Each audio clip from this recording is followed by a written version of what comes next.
3 துவா நான் உங்களுக்கு சொல்லித்தரப் போகிறேன். 3 முத்தான துவாக்கள். ஒன்று, குரானில் அதிகமாக பெயர் சொல்லப்பட்ட ஒரு நபி, இவரின் வரலாறு மடக்கி மடக்கி குரானிலே பேசப்படுகிறது. எந்த நபி? ஹதரத் சையதுனா மூசா அலைஹிஸ்ஸலாம் அவர்கள் ஓதிய ஒரு துவா. இன்னொன்று, இந்த அகிலத்தை படைத்து பரிபாலித்து ரட்சித்துக் கொண்டிருக்கிற இறைவன் அல்லாஹ், அவன் தன் தூதர் அன்னலம் பெருமானா ஸல்லல்லாஹு அலைஹி வஸல்லம் அன்னவர்களுக்கு கற்றுக் கொடுத்த துவா. 3, நபிகள் நாயகம் ஸல்லல்லாஹு அலைஹி வஸல்லம் அன்னவர்கள் இந்த உம்மத்திற்கு சொல்லிக் கொடுத்த துவா.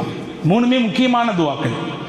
ஒன்று மூசா அலைஹிஸ்ஸலாம் ஓதிய துவா, இன்னொன்று அல்லாஹ்வே கற்றுக் கொடுத்த துவா, 3 நபிகள் நாயகம் ஸல்லல்லாஹு அலைஹி வஸல்லம் பல்வேறு துவாக்கள் கற்றுத் தந்திருக்கிறார்கள். நம் வாழ்க்கைக்கு தேவையான ஒரு துவா.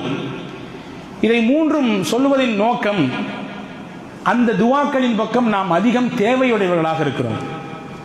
சுருக்கமாக சொல்கிறேன், பாருங்கள்.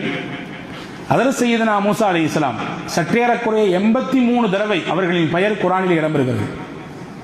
அவர்களின் வரலாறு மட்டும் 50க்கும் அதிகமான இடங்களிலே குரானிலே பேசப்படுகிறது. மூசா அலைஹிஸ்ஸலாம் ஒரு மிகச்சிறந்த அல்லாஹ்வின் ரசூல்மார்களிலே மிக முக்கியமான இடத்திலே உள்ளவர்கள். உலுல் அஸ்ம் என்று சொல்லப்படுகிற உறுதிமிக்க நபிமார்களின் பட்டியலிலே அந்த 5 நபர்களிலே Kareem's biryani paradise at liberty and catering services, கோடம்பாக்கத்தின் அறுசுவை அடையாளம். இவர்களும் ஒருவர். மூசா அலைஹிஸ்ஸலாம் நமக்கு தெரியும், ஃபிரௌன் என்ற கொடுமைக்கார மன்னனிடத்திலே வளர்க்கப்பட்டவர். அங்கேதான் அவர் வளர்ந்தார். கடைசியில் யாருக்கு எதிராக மாறினார்? யார் வளர்த்தாரோ அவருக்கு எதிராகவே என்றால், அவன் சொல்லிக் கொண்டிருந்த அந்த கொள்கையை உடைப்பதற்கு, ஏகத்துவத்தை நிலைநாட்டுவதற்கு அல்லாஹ் அவனிடத்திலேயே வளர்ந்த ஒருவரை அவருக்கு எதிராக மாற்றினார். அல்லாஹ் நாடினால் எப்படியும் எதையும் மாற்றுவான். நாம் நினைத்துக் கொண்டிருக்கிறோம் நம்மால் தான் எல்லாம் என்று. ஒரு தூசுக்கு கூட நம் சமம் கிடையாது என்பதை ஒரு நிமிடத்திலே மாற்றி காண்பிப்பான். அற்புதத்தை காண்பிப்பான். நான் இல்லை என்றால் இந்த காரியம் நடக்காது என்று நெஞ்சை நிமித்திக் கொள்வோம். நீங்கள் இல்லாமல் உங்களை விட ஆக பலகீனமானவரை வைத்து அல்லாஹ் அந்த காரியத்தை 1க்கு 10 மடங்காக பெரிதாகி காட்டுவான், சாதித்து காட்டுவான். இது இறைவனின் சக்தி. மனித சக்தி இறைவனின் சக்திக்கு முன்னால் ஒன்றுமே இல்லை. ஃபிரௌன் நான் தான் ரப்பு என்றான். அவனுடைய வீட்டிலேயே வளர்ந்தார் மூசா அலைஹிஸ்ஸலாம். அவனுக்கு எதிராகவே மாறினார். அவர் கண் முன்னாலேயே ஃபிரௌனை அல்லாஹ் அழித்தான். வரலாறு. ஹஜ்ரத் மூசா அலைஹிஸ்ஸலாம் ஒரு சின்ன விஷயத்திற்காக வேண்டி எகிப்திலிருந்து கிளம்பி மதியனுக்கு போகிறார்கள். நீண்ட பெரிய வரலாறு, நான் சுருக்கமாக சொல்கிறேன். மதியன் நகர் என்பது மூசா அலைஹிஸ்ஸலாமுக்கு அறிமுகமில்லாத ஊர். அது தெரிஞ்சவங்க யாரும் கிடையாது, பழக்கமானவங்க யாரும் கிடையாது, முன்பின் அறிமுகம் இல்லாதவர்கள் தான் பலர் அங்கே இருக்கிறார்கள். போய் ஹஜ்ரத் மூசா அலைஹிஸ்ஸலாம் ஒரு ஓரத்தில் நிற்கிறார்கள். அந்த இடத்துல தண்ணி மெத்துறதுக்காண்டி நிறைய பேர் வர்றாங்க. தண்ணி பிடிக்கிறதுக்காண்டி கிணத்துல தண்ணி நினைக்கிறதுக்காண்டி நிறைய பேர் வர்றாங்க இறக்கிறாங்க, போறாங்க. 2 பெண் பிள்ளைகள், நல்ல இளம் வயது பெண்கள் 2 பேர் ஒரு ஓரத்தில் நிற்கிறாங்க. மூசா நபி அலைஹிஸ்ஸலாம் அந்த பிள்ளைகளை, பெண் பிள்ளைகளை, இளம் வயது பிள்ளைகளை பார்த்தார்கள். நீங்க எல்லாம் தண்ணி இறைக்க போலையா? எல்லாரும் தண்ணி இறைச்சிட்டு போறாங்க, நீங்க மட்டும் நிக்கிறீங்க. அந்த பெண்கள் சொன்னார்கள், கூட்டமாக இருக்கிறது அந்நிய ஆண்கள் இருக்கிறார்கள். அந்நிய ஆண்களின் கண்களுக்கு படாமல் நாங்கள் வளர்க்கப்பட்டிருக்கிறோம், நல்லொழுக்கத்துடன் வளர்க்கப்பட்டிருக்கிறோம். அவர்களுடன் கலப்பு என்பது எங்கள் மனம் ஒத்து வரவில்லை. அப்படியா? வேற ஏதாவது தண்ணி பிடிக்கிற இடம் இங்க இல்லையா அப்படின்னு கேட்டாங்க மூசா நபி. இருக்குது, ஒரு பழைய கிணறு, அது மூடப்பட்டு கிடக்கிறது, அது திறக்கிறதும் இல்லை, அதுல யாரும் பயன்படுத்துறதும் இல்லை. அதற்கு மூசா அலைஹிஸ்ஸலாம் தன்னந்தனி நபராக போனார்கள். கிணறு மூடி இருந்தால் எவ்வளவு பெரிய மூடியை போட்டு மூடியிருப்பார்கள் என்பதை யோசிக்க வேண்டும். தனி ஆளாக மூசா அலைஹிஸ்ஸலாம் மூடியை தூக்கி எறிந்தார்கள். தண்ணீரை இறைத்து அந்த பெண்களுக்கு ஊட்டி கொடுத்தார்கள். நிம்மதியாக அந்த 2 பெண்களும் போனார்கள். வீட்டில் அப்பா இருக்கார், பெரியவர். பெண்கள் வந்தவுடன் கேட்டார் அந்த பெரியவர், என்னம்மா எப்போதுமே லேட்டா வருவீங்க, இன்னைக்கு சீக்கிரமா வந்துட்டீங்க? கதையை சொன்னாங்க அந்த பெண்கள் 2 பேரும். அப்படியா, உங்களுக்கு உதவி செஞ்சாரா? ஆமா. உதவி உபகாரம் செய்தவரை நான் அப்படியே விட்டுவிடக் கூடாதே, நாம் அவருக்கு ஏதாவது திருப்பி மறு உபகாரம் செய்ய வேண்டும், கூட்டி வாருங்கள் என்று சொல்ல, போன பெண்களில் ஒருவர் வர, அந்த கேப்ல மூசா அலைஹிஸ்ஸலாம் ஒரு துவா செஞ்சாங்க. அந்த துவா தான் இப்ப சொல்ல போறேன். தன்னந்தனியாக இருக்கிறார்கள். அடுத்த வேளை உணவு தெரியாது, எங்கே தங்க போகிறோம் தெரியாது, யாரிடத்தில் பேச போகிறோம் தெரியாது, அடுத்த வேளை என்ன, அடுத்த சம்பாத்தியத்திற்கு வழி என்ன தெரியாது, எதுவுமே தெரியாது. இப்பொழுது கேட்கிறார்கள், நீங்கள் தன்னந்தனியாக ஒரு இடத்தில் போய் மாட்டிக்கொண்டால் அந்த நிலை எப்படி இருக்கும் என்பதை ஒவ்வொருவரும் நாம் யூகித்துக் கொள்வோம். மொழி தெரியாத ஊரு, ஆள் தெரியாத ஊரு, சொந்த பந்தம் யாருமே கிடையாது வச்சுக்கங்களேன். ஏதோ ஒரு நாட்டில் போய் கண்ணுக்கு தெரியாத இடத்துல போய் நாம் அவிழ்த்து விடப்பட்டு விட்டோம். எப்படி இருக்கும் நிலை? மூசா அலைஹிஸ்ஸலாம் கேட்டார்கள், ரப்பி இன்னி லிமா அன்ஸல்த இலைய மின் கைரின் ஃபகீர். இறைவா, நீ எந்த நலவை இப்பொழுது கொடுத்தாலும் அதை ஏற்றுக்கொள்ள தேவையுடையவனாக நான் இருக்கிறேன். எந்த நலவை கொடுத்தாலும் சரிதான், எனக்கு தேவை. இப்போ ஏன்னா எதுவும் இல்லாமல் நிற்கதியாக இருக்கிறேன். எதை கொடுத்தாலும் அதன் பக்கம் அதிக தேவை உள்ளவன் நான் தான். ஃபகீர், ஃபகீர்னா நம்ம என்ன விளங்கி வச்சிருக்கோம்? பக்கீர்சான் விளங்கி வச்சிருக்கோம். நம்மளும் ஃபகீர் தான், நீங்களும் ஃபகீர், நானும் ஃபகீர். யாரிடத்தில்? அல்லாஹ் என்ற கனிக்கு முன்னால் நீங்கள் நானும் எல்லாரும் ஃபகீர். உலகத்தில் அல்லாஹ் மட்டும்தான் கனி, அவன் மட்டும்தான் தேவையற்றவன் யாரிடத்திலும். உலகத்தில் எவ்வளவு பெரிய பில்லியன்களை சம்பாதித்தாலும் கூட அவரும் ஃபகீர் தான். ஏன்னா ஒரு கட்டத்தில் அவர் தேவையுடையவராக ஆகிவிடுவார். ஹஸரத் மூசா அலைஹிஸ்ஸலாம் துவா செஞ்சாங்க. துவாவை ஓதிட்டு இருக்கக்கூடிய இடையில அந்த அம்மா வந்துட்டாங்க. 2 பேர்ல ஒருத்தர் வந்தாங்க. எங்க பாபா அவங்களை கூப்பிட்டாங்க. எதுக்குமா கூப்பிட்டாங்க? உங்களுக்கு கூலி கொடுக்கணும். நான் கூலி எல்லாம் எதிர்பார்த்து இந்த வேலையை செய்யலையே. ஒன்றை அழுத்தமாக உங்கள் மனதிலே இருத்துங்கள். இந்த வார்த்தை அல்லாஹுவால் சொல்லித் தரப்படக்கூடிய வார்த்தை. எதிர்பார்ப்பில்லாமல் உலகத்திலே சில காரியங்களை நிறைவேற்றுங்கள், அல்லாஹ் உங்களுக்கு உதவி செய்வான். எதை செஞ்சாலும் எனக்கு இதுல என்ன பெனிஃபிட், எனக்கு என்ன பலன், இதனால் எனக்கு என்ன லாபம், லாப நோக்கத்தை பார்த்து எந்த காரியத்திலும் இறங்காதீர்கள். சில காரியங்களை ஏக இறைவனுக்காக இஹ்லாஸம் பில்லாஹ், அல்லாஹ்வை முன்வைத்து நீங்கள் தூய மனதோடு செய்யுங்கள். உங்களுக்கு பிரதிபலன் பன்மடங்காக பெருகி கிடக்கும். ஹஸரத் மூசா சொன்னாங்க, நான் பலன் தான் எதிர்பார்த்து சரி இல்லை, எங்க பாபா கூப்பிட்டாரு வாங்க. ஹஸரத் மூசா அலைஹிஸ்ஸலாம் போனாங்க. பார்த்த பெரியவர் ஷுஐப் அலைஹிஸ்ஸலாம் என்ற நபி கதையை முழுக்க சொன்னார்கள். நான் வந்த காரணம் பின்னணி இதுதான். ஒன்றும் கவலைப்படாதே, இங்கே உனக்கு தங்க இடம் உண்டு, உண்ண உணவு உண்டு, பார்ப்பதற்கு வேலை உண்டு. 10 வருடம் பார்க்க வேண்டும் என்றால் பார்க்கலாம், 8 வருடம் பார்க்க வேண்டும் என்றால் பார்க்கலாம், உங்கள் விருப்பம். நீண்ட பெரிய வரலாறு. அதற்கு அடுத்து ஷுஐப் அலைஹிஸ்ஸலாம் தன் 2 மகளில் ஒரு பிள்ளையை அவருக்கு நிக்கா செய்து கொடுத்தார்கள். மூசா அலைஹிஸ்ஸலாம் மதியன் என்ற ஊரில் இருந்து மறுபடியும் எஜிப்த் என்ற நகரத்திற்கு ஹஸரத் மூசா அலைஹிஸ்ஸலாம் போனார்கள். எப்படி போனார்கள்? வரலாறு சொல்கிறது, நபியாக போனார்கள். மதியனுக்கு வருகிற பொழுது அவர் வெறும் மூஸா பின் இம்ரான், அவர் ஒரு சராசரி மனிதர்.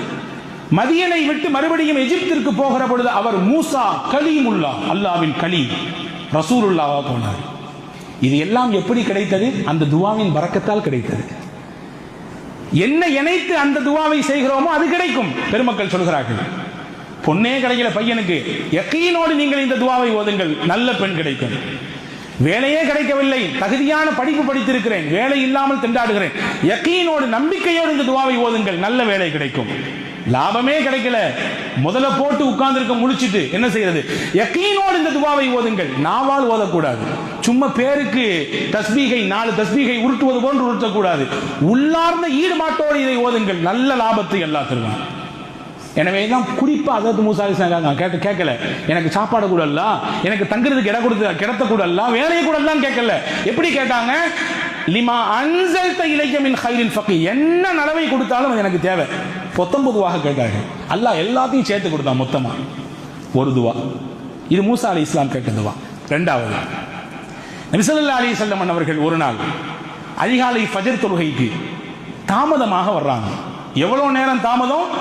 சூரியன் உதித்து விடுமோ என்று அச்சப்படும் அளவிற்கு தாமதமாகி விட்டது. ரசூலுல்லாஹ் வந்தாங்க, தொழ வச்சாங்க, சஹாபாக்கள் நோக்கி திரும்பி உட்கார்ந்தாங்க. நபி தோழர்கள் கேட்டார்கள், யா ரசூலல்லாஹ், இன்னைக்கு தாமதமாக வந்ததற்கு என்ன காரணம்? நபி ஸல்லல்லாஹு அலைஹி வஸல்லம் சொன்னாங்க, இரவின் பிற்பகுதியிலே எழுந்து வணக்க வழிபாடு செய்வது என் வழக்கம். அந்த மாதிரி இன்னைக்கு நான் எந்திரிச்சேன், தஹஜ்ஜுத் தொழுதுட்டு கொஞ்சம் கண்ணை மூடினேன், ஒரு சின்ன தூக்கம். அந்த தூக்கத்தில் என் ரப்பை நான் பார்த்தேன். ரப்பு என்னிடத்திலே கேட்டான், ஃபீமா யஹ்தஸிமுல் மலஉல் அஅலா, முஹம்மது அவர்களே, உயர்தரமான மலக்குமார்கள் எந்த விஷயத்திலே விவாதித்துக் கொண்டிருக்கிறார்கள் உங்களுக்கு தெரியுமான்னு கேட்டான். நான் கேட்டேன், தெரியாதுன்னு சொன்னேன். மறுபடியும் அதே கேள்வி கேட்டான், மறுபடியும் நான் தெரியாதுன்னு சொன்னேன். மறுபடியும் அதே கேள்வியை கேட்கறதுக்கு முன்னாடி ரப்பு தன் திருக்கரத்தை என் நெஞ்சில் வைத்தான். நபி சொல்கிறார்கள், என் நெஞ்சில் வைத்தான். அல்லாஹ்வின் திருக்கரம் பட்டவுடன் என் உள்ளமெல்லாம் குளிர்ந்து போனது. தலை முதல் உச்சி முதல் பாதம் வரை அப்படியே ஜில்லுன்னு ஆயிட்டு. அடுத்து அல்லாஹ் கேட்டான், இப்போ சொல்லுங்க மலக்குமார்கள் எந்த விஷயத்தில் விவாதித்துக் கொண்டிருக்கிறார்கள்? நான் சொன்னேன், ஃபில் கஃபாராத்தி வ தரஜாத்தி, அடியார்கள் செய்யக்கூடிய பாவத்திற்கு பரிகாரம் என்ன என்ற விஷயத்திலும், அடியார்களின் அந்தஸ்தை அல்லாஹ் உயர்த்தக்கூடிய காரியம் என்ன என்ற விஷயத்திலும் அவர்கள் தர்க்கித்துக் கொண்டிருக்கிறார்கள், விவாதம் செஞ்சிட்டு இருக்காங்க. ஒருத்தர் இதை சொல்றாரு, ஒருத்தர் அதை சொல்றாரு. சரி, அடியார்கள் செய்யக்கூடிய பாவத்திற்கு பரிகாரங்கள் என்னென்ன நீங்க சொல்லுங்களேன் அப்படின்னு சொல்லி அல்லாஹ் என்னிடத்திலே கேட்டான். நான் சொன்னேன், பள்ளிவாசலுக்கு அதிகமான எட்டெடுத்து நடந்து வருவது இது பாவத்திற்கு பரிகாரம். பள்ளிவாசலில் தொழுகை எல்லாம் முடிந்ததற்கு பிறகு, எல்லா தொழுகையும் முடிந்ததற்கு பிறகு கொஞ்ச நேரம் உட்கார்ந்து இருக்கிறது. எல்லாரும் பார்க்கறத பார்த்தா எப்படி தொழுது உட்கார்ந்துருக்க முடியும்? தொழுகைக்கு முன்னாடி ஏதோ பயான் இருக்கு, கொஞ்ச நேரம் உட்கார்ந்துருக்கோம். தொழுதா அடுத்தடுத்து வேலைக்கு போறது இல்லையா? பெயர்தான். ஆனால் சிறிது நேரம் அமர்ந்திருப்பது, அந்த சிறிய நேர அமர்வு கூட உங்கள் பாவத்திற்கு பரிகாரம். மூணாவது சல்லாசம் சொன்னாங்க, மனம் வெறுக்கும் நேரத்திலும் ஒதுவை பரிபூர்ணமாக செய்வது. நல்ல மார்கழி மாசம் பனி, மாசி பனி மச்ச தொலைக்குதுன்னு சொல்லுவாங்க, தை பனி தரைய தொலைக்குதும்பாங்க இல்லையா? அந்த பனிகாலத்திலும் கூட ஒதுவை பூரணமா செய்யறது. ஒரு தடவை கழுவுனா போதும், எல்லா உறுப்பையும் ஃபரத நீங்கிரும். 3 தடவை கழுவுனா சுன்னத்து, அதை பரிபூர்ணமா செய்யறது. ஃபரலான உறுப்புகள் 4 மட்டும்தான், ஆனால் மற்ற உறுப்புகளை எல்லாம் சேர்த்து சுன்னத்தையும் நிறைவேற்றுவது. இந்த 3மே நிறைய பாவங்களை மன்னிப்பதற்குரிய வழி. சரி, அடியார்களின் அந்தஸ்து அல்லாஹ் எந்த காரியத்தை உயர்த்துதான்? ரசூலுல்லாஹ் அல்லாஹ் கேட்கிறான். அதற்கு ரசூல் ஸல்லல்லாஹு அலைஹி வஸல்லம் சொன்னாங்க, பசித்தவருக்கு உணவு கொடுப்பதினால் அந்தஸ்து உயர்கிறது, பேச்சில் நளினத்தை கையாளுவதனால் அந்தஸ்து உயர்கிறது. என்கிட்ட அதிகாரம் இருக்குது, நான் பதவியில் இருக்கிறேன், என்கிட்ட பட்டம் இருக்குது, படிப்பு இருக்கு, நான் எப்படினாலும் பேசலாம் எனக்கு கீழே உள்ளவங்கள்ட்ட. ஆனாலும் அதையெல்லாம் பயன்படுத்தாம எல்லாருடைய மனிதத்தையும் போற்றி நளினத்தோடு பேசுகிறேன் நான். இந்த பேச்சு என் அந்தஸ்தை ரப்பிடத்திலே உயர்த்தி கொண்டே இருக்கும், படித்தரம் உயர்ந்துகிட்டே இருக்கும். மூணாவது சொன்னாங்க, வஸ்ஸலாத்து வன்னாஸு நியாமுன், மக்கள் உறங்கிக் கொண்டிருக்கிற பொழுது தொழுதல், தஹஜ்ஜுடைய தொழுகை. இந்த 3மே அல்லாஹ்விடத்தில் அந்தஸ்தை உயர்த்தும். நல்ல விஷயம். அடுத்து அல்லாஹ் சொன்னா, ஏதாவது கேளுங்களேன் என்கிட்ட. அல்லாஹ், யா அல்லாஹ் நீனே சொல்லிக் கொடுற அல்லாஹ், எனக்கு எப்படி கேட்கணும் தெரியல, அல்லாஹ்வே நீ சொல்லிக் கொடு என்று நபிகள் நாயகம் ஸல்லல்லாஹு அலைஹி வஸல்லம் சொன்னாங்க. அல்லாஹ் சொல்லிக் கொடுத்த துவா, அல்லாஹ் சொல்லிக் கொடுத்த துவா ஹதீஸ்ல வந்திருக்கிறது. அல்லாஹும்ம இன்னி அஸ்அலுக ஃபிஅலல் கைராத் வ தர்க்கல் முன்கராத் வ ஹுப்பல் மசாகீன் வ அன் தக்ஃபிரலி வ தர்ஹம்னி வ இதா அரத்த பிகௌமின் ஃபித்னதன் ஃபதவஃபனி மின்ஹு கைர மஃப்தூனின். அல்லாஹும்ம இன்னி அஸ்அலுக ஹுப்பக வ ஹுப்ப மன் யுஹிப்புக வ ஹுப்ப அமலி யுகர்ரிபுனி இலா ஹுப்பிக்.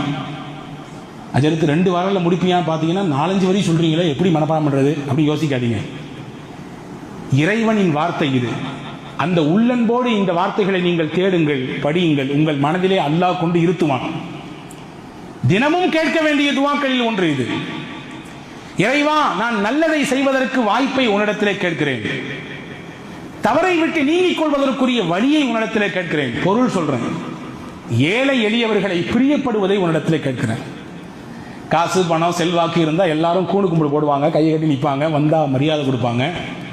ஒரு சராசரி, ஒரு ஏழை, ஒரு பாமரர், ஒரு அன்றாடம் காய்ச்சி கொஞ்சம் தள்ளி நின்று அப்படின்னு தான் உலகம் பார்க்கும். உலகத்தின் இயல்பு அதுதான். அதற்கு சஹாபாக்களிலே பலருக்கு அவரிடத்தில் இருந்த நல்ல தன்மையின் காரணமாக பெருமானார் ஸல்லல்லாஹு அலைஹி வஸல்லம் சிறப்பு பெயர் வைத்தார்கள். அப்படி சிறப்பு பெயர் வைத்தவர்களே ஒரு சஹாபி, அவர் பெயர் ஜாஃபர் இப்னு அபி தாலிப். அவருக்கு பெருமானார் சூட்டிய சிறப்பு பெயர் என்ன தெரியுமா? அபுல் மசாகீன். அபுல் மசாகீன், ஏழைகளுக்கெல்லாம் தந்தை, மிஸ்கீன்களுக்கெல்லாம் தந்தை. காரணம் என்ன? ஹஜ்ரத் ஜாஃபர் இப்னு அபி தாலிப் இடத்தில் இருந்த பண்பு, ஏழை எளிய மக்களை, ரொம்ப கீழ்நிலையில் இருக்கிற மக்களை பார்த்து விட்டால் போய் பக்கத்திலே உட்கார்ந்து கொண்டு அவர்களின் தேவை என்ன, என்ன செய்யணும், உங்களுக்கு என்ன வேணும், ஏது வேணும் கேட்டு உபசரித்து அனுப்பக்கூடிய பண்பு அவரிடத்தில் இருந்தது. ஒன்றை புரிந்து கொள்ளுங்கள், நம்மிடத்தில் எந்த உயர்ந்த நற்பண்புகள் இருக்கிறதோ அது நம்முடைய சந்ததிகளிடத்திலும் பெரிதுபடிக்கும். நம்மிடத்திலே கெட்ட பழக்கம் இருந்தாலும் நம்முடைய பிள்ளைகளுக்கு அது வரும். எனவே உங்கள் பிள்ளைகளுக்கு முதல் முன்மாதிரி நீங்கள் தான். நீங்கள் சொல்வதை விட உங்கள் செயலை தான் அவன் பார்த்து பார்த்து வளர்கிறான்.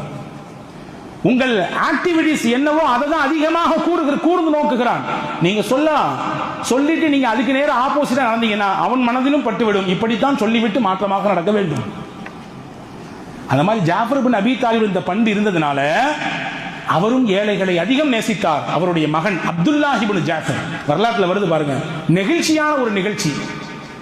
ஹசன் ரலியல்லாஹு அன்ஹு, ஹுசைன் ரலியல்லாஹு அன்ஹு, இந்த அப்துல்லாஹ் இப்னு ஜாஃபர் இப்னு அபீ தாலிபுடைய மகனார், 3 பேரும் மக்காவுக்கு உம்ராவுக்காண்டி போறாங்க. போற வழியில கொண்டு போன சாப்பாடெல்லாம் தீந்து போச்சு. பசிக்குது. பார்க்குறாங்க பக்கத்தில் ஒரு கூடாரம் இருக்குது. கூடாரத்தில் போய் பார்க்குறாங்க ஒரு வயதான கிழவி மூதாட்டி இருக்கிறார்கள். அந்த அம்மாட்ட கேட்டாங்க, நாங்கள் இந்த மாதிரி அஹ்ல பைத் ரசூலுல்லாஹ்வுடைய குடும்பம் 3 பேருமே அஹ்ல பைத்லேருந்து வந்திருக்கிறோம், மக்காவுக்கு போகிற உம்ராவுக்கு கொண்டு வந்த சாப்பாடு தீர்ந்து போச்சு, இப்போ பசிக்குது, ஏதாவது கொடுங்கம்மா. அந்த அம்மா வேகமாக வந்துச்சு, அஹ்ல பைத்தா ரசூலுல்லாஹ்வுடைய குடும்பமா? கண்ணியத்தை உரிய நேரத்திலே அதற்கு தகுதியானவர்களுக்கு வெளிப்படுத்துகிற பொழுது அதனுடைய பிரதிபலனை அல்லாஹ் நமக்கு காட்டுவான். ரசூலுல்லாஹ்வுடைய குடும்பமா அப்படின்னு ரொம்ப ஆர்வப்பட்ட அந்த அம்மா வந்து வீட்டில் இருந்த ஆட்டின் பாலை கறந்து கொண்டு வந்து கொடுத்துச்சு. பாலை குடிச்சாங்க. வேற ஒன்றும் இல்லையான்னு கேட்டாங்க வந்தவங்க. நீங்க எந்த ஆட்டின் பாலை குடித்தீர்களோ அந்த ஆடு தான் இருக்குது, நான் வேணா தரேன், சமைச்சு தர்றேன், எனக்கு வெட்டுறதுக்கோ உரிக்கிறதுக்கோ தெரியாது, நீங்க வேணா செஞ்சு கொடுங்க, நான் சமைச்சு தர்றேன். இந்த 3 சேர்ந்து வெட்டி உரித்து ஆட்டின் இறைச்சியை கொடுத்தார்கள். அந்த அம்மா ஒரு சில நிமிடத்திலே உணவு தயார் செய்து கொண்டு வச்சிருச்சு. நல்லா சாப்பிட்டாங்க. சாப்பிட்டுட்டு மாஷா அல்லாஹ் கிளம்புறோம், நீங்க மதீனாவுக்கு வந்தீங்கன்னா எங்களை சந்திக்கணும் வந்து அப்படின்னாங்க. கண்டிப்பா சந்திக்கிறேன் அப்படின்னு சொல்லிடுறாரு அந்த பெண்மணி. இவங்க கிளம்பி போயிடுறாங்க. போனது கொஞ்ச நேரம் பின்னாடி அந்த வயதான மூதாட்டியின் கணவர் வந்தார். என்ன கட்டி போட்டு ஆட்டை காணோம்? இந்த மாதிரி அகல பைத்திலிருந்து 3 பேர் வந்தாங்க, சமைச்சு கொடுத்துட்டேன். அட பைத்தியக்காரி, நமக்கு இருந்த ஒரே ஆடு, நமக்கு அதை வச்சு தான் வியாபாரம், அதை வச்சு தான் சாப்பிட்டு இருந்தோம், அதையும் கொடுத்து தொலைஞ்சிட்டியேன்னு சொல்லி இயல்பாக ஆண்கள் பேசுவதை போன்று அந்த ஆணும் பேசினார். அவருக்கு என்னன்னு புரியல. அந்த சமயத்தில் பேசிட்டு போயிட்டாரு. ஒரு சில ஆண்டுகள் கழிந்தது. வறுமையின் கோலப்பிடியிலே இந்த குடும்பம் சிக்கிவிட்டது. எங்காவது போவோம் என்று கால்நடையாக வந்தவர்கள் மதீனாவுக்குள்ளே வந்தார்கள். மதீனாவின் தெருக்களிலே அப்படியே அங்கும் இங்கும் சுத்தி வந்தார்கள். கடைசியிலே ஹசன் ரலியல்லாஹுவின் கண்ணிலே அந்த வயதான மூதாட்டி தன்பட்டு விடுகிறார். அதற்கு ஹசன் ரலியல்லாஹு அந்த அம்மாவை கூப்பிட்டு, இங்க வாங்க, யாருன்னு தெரியுதா? நானு தெரியலையப்பா, வயசாகி போச்சு. ஒரு நாள் ஆட்டுக்கறி விருந்து கொடுத்தீங்கல்ல, பசிக்குதுன்னு சொன்னோம், அகல பைத்து குடும்பம் ரசூலுல்லாஹ்வுடைய குடும்பம் சொன்ன உடனே ஆட்டின் பாலை கொடுத்தது மட்டும் இல்லாமல் கறியையும் இறைத்து சமைத்து கொடுத்தீங்களே. ஆமா, நீங்களா? ஆமா. என்ன இங்க வந்திருக்கீங்க? ஹசன் ரலியல்லாஹு கேட்டாங்க. வறுமை, கொஞ்சம் கஷ்டம், அதனால வந்திருக்கிறோம். வேகமாக வீட்டுக்கு போனாங்க. 1000 திர்ஹம் எடுத்தாங்க. 1000 ஆடுகள் ஒப்படைக்க சொன்னார்கள் அந்த பெண்ணிடத்திலே. 1000 கொடுத்துட்டு 1000 ஆட்டுகளையும் ஒப்படைக்க சொல்லிட்டு சொன்னாங்க. ஹசன், என் தம்பி பக்கத்தில் ஹுசைன் இருக்கிறார், அவர்கிட்டையும் போங்க, நான் சொன்னேன், நான் 1000 ரூபாய் தந்திருக்கேன்றது சொல்லுங்க. ஹுசைன் எல்லாரோட போன உடனே அந்த அம்மா விஷயத்தை சொன்னாங்க. அதே மாதிரி 1000 திர்ஹம் அவர் கொடுத்தாரு. 1000 ஆடுகளை கொடுத்தார். பக்கத்தில் அப்துல்லாஹ் இப்னு ஜாஃபர் இருக்கிறார், அவரிடத்திலே போங்கள். அபுல் மசாக்கின் என்று சொல்லப்பட்ட ஏழைகளின் தந்தையான ஜாஃபர் இப்னு அபீ தாலிபின் மகன், என்னுடைய சிறிய தகப்பனாருடைய பையன், அவர்கிட்ட போய் சொல்லுங்க. இந்த அம்மா போனாங்க அப்துல்லாஹ் இப்னு ஜாஃபர் இடத்திலே. அவர் 2000 திர்ஹம் கொடுத்து 2000 ஆடுகளை கொடுத்தார். கொடுத்து முடிச்சு சொன்னதுதான் அங்க செய்தி. அப்துல்லாஹ் இப்னு ஜாஃபர் தந்தைக்கு பிறவாமல், தந்தைக்கு எந்த மாற்றமும் இல்லாமல் வந்த தனையன். நிறைய பிள்ளைங்களை பார்க்கிறோம், அப்பா ஓஹோன்னு இருப்பாரு, பையன் வித்தியாசமா இருப்பார் இல்லையா? ஆனா அங்க பாருங்க இந்த பிள்ளை எப்படி இருக்காரு. அவர் சொன்னார், நீ முதல்ல ஏமா ஏன்ட்ட வந்திருக்காமல்ல, நான் உங்களுக்கு 2000 ரூபாய் கொடுத்துருப்பேன். என்னை அடுத்து ஹுசைன் போனா அவரும் உங்களுக்கு 2000 கொடுத்துருப்பாரு. அவருக்கு அடுத்து ஹசன் போனா அவரும் உங்களுக்கு 2000 கொடுத்துருப்பாரு. அவங்கள்ட்ட வந்துட்டு கடைசியில என்கிட்ட வரீங்களே அப்படின்னு சொல்லி அனுப்புனாங்க. இப்போ அந்த அம்மா எல்லாத்தையும் வாங்கி கையில வச்சுட்டு கணவரை பார்த்து சொல்லிச்சு, அன்னைக்கு ஒரு ஆட்டுக்கு நீங்க குய்யோ குச்சின்னு கத்துனீங்க, அல்லாஹ் அந்த ஒரு ஆட்டுக்கு பகரமாக இன்னைக்கு எவ்வளவு தந்திருக்கான் பார்த்தீங்களா? 4000 ஆடு, 4000 திர்ஹம். அன்புக்குரிய சகோதரர்களே, இந்த நிகழ்ச்சி நமக்கு எடுத்து காட்டக்கூடிய விஷயம் என்ன? ஏழை எளியவர்களை நேசிக்கக்கூடிய பண்பு அல்லாஹ் விரும்பக்கூடிய பண்பு. ஏன்னா அல்லாஹ் நேசிக்கிறான் ஏழைகளை, அல்லாஹ் பலகீனமானவர்களை பிரியப்படுகிறான்.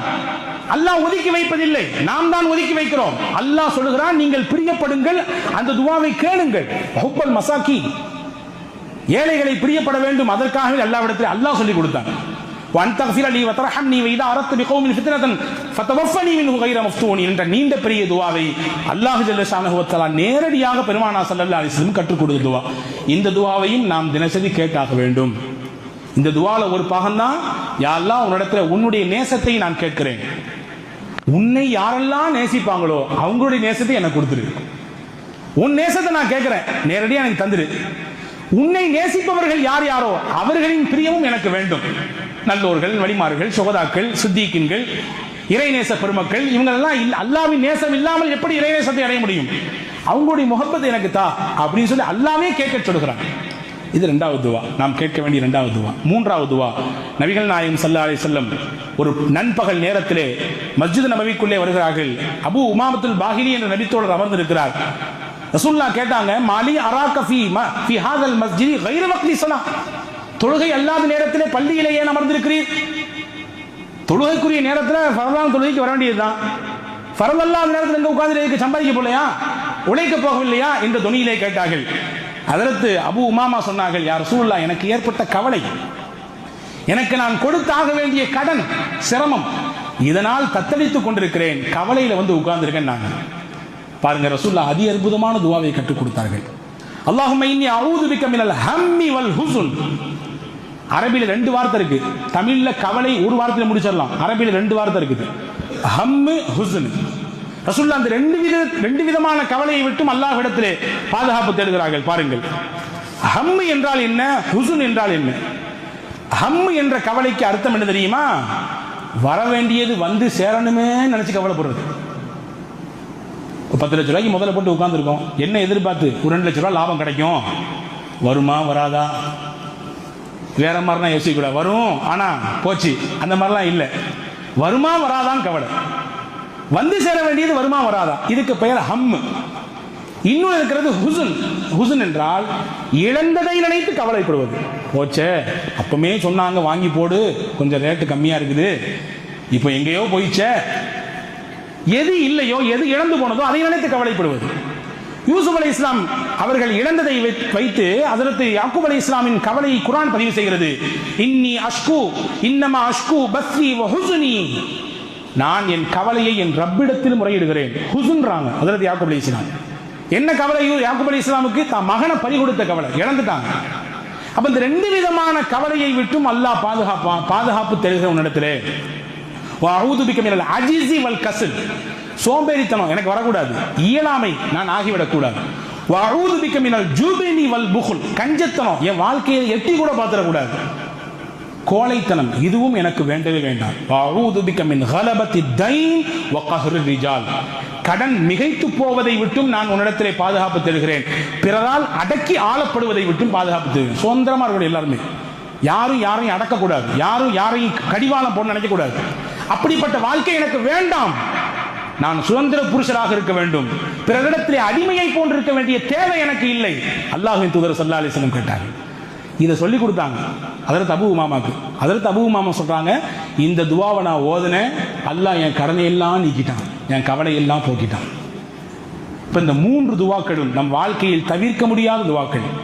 வாழ்க்கையில் என்ன வேண்டுமானாலும் எந்த விஷயத்தை சாதிக்க வேண்டும் என்று நினைத்தாலும் மூசா அலைஹிஸ்ஸலாமின் துவாவை ஓதுங்கள், அல்லாஹ் உங்களை சாதிக்க வைப்பான், அதற்கு வழி செய்வான். ரப்பி இன்னி லிமா அன்ஸல்த இலைய மின் கைரின் ஃபகீர், உங்களுக்கு இறைவனின் முஹப்பத் வர வேண்டும், அல்லாஹ் உங்களை நேசிக்கணும், அல்லாஹ்வை நேசம் கொண்ட நேசர்களின் பிரியம் உங்களுக்கு வர வேண்டும் என்றால் அல்லாஹ் நேரடியாக நபிக்கு கற்றுக் கொடுத்த துவாவை ஓதுங்கள், அல்லாஹ் உங்கள் வாழ்க்கையிலே இறைவனின் நேசத்தை தருவான். அல்லாஹ்வின் முஹப்பத்து கிடைச்சா அதை விட வேற என்னங்க வேணும் உலகத்துல? பெருசு இருக்காக ஏதாவது கிடையாது. உங்கள் வாழ்க்கையில் கவலையா, கஷ்டமா, சோகமா, துன்பமா, கடன் தொந்தரவா, இதெல்லாம் நீங்க வேண்டும் என்றால் அல்லாஹ்விடத்திலே நபிகள் கற்றுக் கொடுத்த இந்த துவாவை, அல்லாஹும்ம இன்னி அஊது பிக மினல் ஹம்மி வல் ஹஸ்ன் என்ற துவாவை ஓதி வாருங்கள், அல்லாஹ் அதையெல்லாம் போக்குவான். ஆக இந்த 3 முத்தான துவாக்களை ஹஜ்ரத் மூசா ஓதிய துவா, ஹஜ்ரத் ரசூலுல்லாஹ்வுக்கு அல்லாஹ் கற்றுக் கொடுத்த துவா, ஹஜ்ரத் ரசூலுல்லாஹ் இந்த உம்மத்துக்கு கற்றுக் கொடுத்த துவா ஓதி வருவோம், வளமான வாழ்க்கையை வாழ்வோம். வல்ல ரஹ்மான் தௌஃபீக் செய்வானாக. ஆமீன். வாஹிரு தாவான் அல்ஹம்துலில்லாஹி ரப்பில் ஆலமீன். அஸ்ஸலாமு அலைக்கும்.